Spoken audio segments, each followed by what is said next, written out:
Adam grant Pennsylvania university का professor और कई किताबों का मुसन्निफ़ है। उसकी किताबें अमूमन इंसानों के रवैयों और उनके नतीजे में जन्म लेने वाले फैसलों के गिर्द घूमती हैं और हमें बताती हैं कि हम लोग अपनी ज़िंदगियों में क्या गलतियाँ करते हैं और ये गलतियाँ कैसे दुरुस्त की जा सकती हैं। अपनी किताब ओरिजिनल में ग्रांट लिखता है कि चंद साल पहले एक इजाद ने सिलिकॉन वैली में तहलका मचा दिया। इस इजाद के बारे में स्टीव जॉब्स ने कहा कि कंप्यूटर के बाद ये टेक्नोलॉजी का सबसे हैरानकुन कारनामा है। उसने कंपनी का 10% हिस्सा $63 मिलियन की इवज़ खरीदने की पेशकश भी की, मगर मुअज्जद ने ये पेशकश ठुकरा दी। जिसके बाद जॉब्स ने कहा कि वो अगले 6 माह तक इस मुफ्त मशवरे देने के लिए तैयार है। ये एक ऐसी पेशकश थी जो स्टीव जॉब्स ने पहले कभी किसी को नहीं की थी।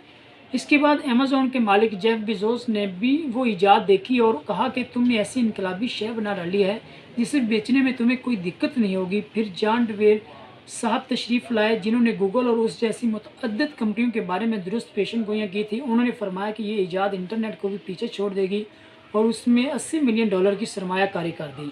मौजूद के बारे में एडम ग्रांट लिखता है कि उसे आप जदीद थॉमस एडिसन कह सकते हैं। इससे पहले उसने पोर्टेबल डायलिसिस मशीन बनाई थी जिसको साल की बेहतरीन तिबी इजाद का नाम दिया गया था। इसके अलावा उसके नाम पर सैकड़ों पेटेंट्स थे, जिसकी बदौलत उसे अमेरिका में मौजूदों के लिए सबसे बड़े एहसास यानी कौमी तमगा बरए टेक्नोलॉजी और जिद्दत से नवाजा गया। अपनी नई इजाद के बारे में इस मौजूद का ख्याल था कि पहले हफ्ते में इसके 10,000 यूनिट फ़रोख्त हो जाएंगे, मगर ऐसा ना हुआ। 6 साल में उसकी सिर्फ 30,000 यूनिट फ़रोख्त हुए। इस इजाद को सेगवे कहते हैं। ये 2 पहियों की साइकिल नुमा मशीन है जिसको आप सड़कों पर आने जाने के लिए चला सकते हैं। टाइम मैगज़ीन ने इसे दहाई की 10 नाकाम तरीन अशिया में से एक करार दिया। एडम ग्रांट ने किताब में इस तरह एक आध कहानी मज़ीद बयान की है जिसमें बताया है कि किस तरह बिल्कुल फ्लॉप समझे जाने वाले टीवी शो ने कामयाबी के तमाम रिकॉर्ड्स तोड़ दिए, और फिर बताया कि ऐसा क्यों होता है कि बड़े बड़े तुरम खान बाज़ औक़ात फैसले करने में गलती कर बैठते हैं और फ़ाल्स पॉजिटिव और फ़ाल्स नेगेटिव में तफरीक नहीं कर पाते।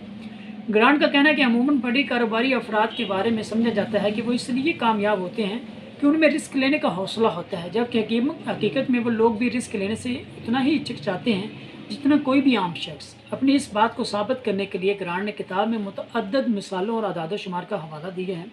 एक और दिलचस्प बात जो मैंने इस किताब में पढ़ी वो ये थी कि आला मेयार को छूने के लिए ज़रूरी है कि आपके काम करने की मकदार ज़्यादा हो, यानी अगर आप लिखारी हैं तो लिखते चले जाएं, उसी में से आला पाए का अदब तख्लीक होगा। यहाँ पर ग्रांट शेक्सपियर की मिसाल देते हुए कहता है कि आमतौर पर लोग उसके 4-5 शाहकार ड्रामों से ही वाकिफ़ हैं, मगर ये नहीं जानते कि 2 दहाइयों पर मुहित अपने करियर में शेक्सपियर ने 37 ड्रामे और 150 से ज़ायद नज़में लिखी। इसी तरह जब दुनिया की 50 बेहतरीन धुनों का इंतखाब किया गया तो क्लासिकी मौसीकी के उस इंतखाब में मोज़ार्ट की 6, बेथोवियन की 5 और बाख की 3 धुनें शामिल थी। इसी तरह पिकासो ने 1800 पेंटिंग्स बनाई, 1200 मुजस्मे बनाए, 2800 बर्तनों के नमूने और 12,000 तस्वीर बनाई, जिनमें से अवाम और ख़ास महज चंद एक के बारे में जानते हैं, और उन्हीं मशहूर तस्वीर और पेंटिंग्स की वजह से पिकासो को आलमी शोहरत मिली। एडम ग्रांट चूँकि मंटो को नहीं जानता था, इसलिए उसने यहाँ उर्दू के सबसे बड़े अफसाना निगार की मिसाल नहीं दी, जो फ़कत 42 साल की उम्र में मर गया, मगर उसके अफसानों के मजमूए की तादाद 22 है, जबकि ड्रामे, तराजुम और खाकों पर मुश्तमिल किताबें इसके अलावा हैं। ग्रांट का कहना है कि कुछ लोग ये समझते हैं कि अगर आप तादाद पर ज़्यादा तवज्जो देंगे तो मेयार बरकरार नहीं रख पाएंगे, जो कि दुरुस्त बात नहीं।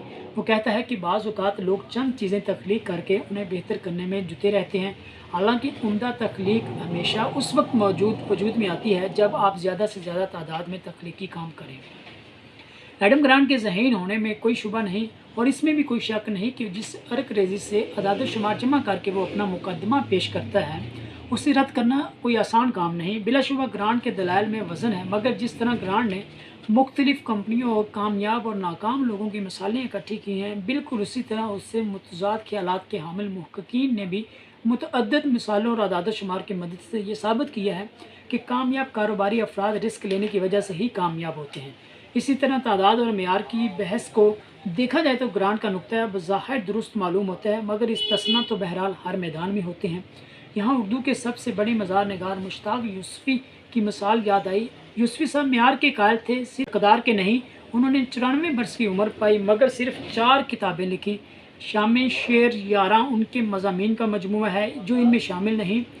آپ بے گم کے بعد انہوں نے ایک ضخیم کتاب لکھی مگر اسے کبھی شائع نہیں کیا کیونکہ وہ اس کے معیار سے مطمئن نہیں تھے۔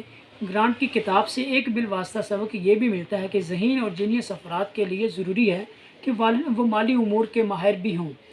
ایسا نہیں نہ ہو کہ ان کی ایجادات دوسروں کی زندگیاں تو تبدیل کر دیں مگر وہ خود تمام عمر فقیری میں گزار دیں۔ آج کل تو درویشوں میں بھی فقیری نہیں رہی، تو یہ تو پھر بھی دنیا داروں کا ذکر ہے۔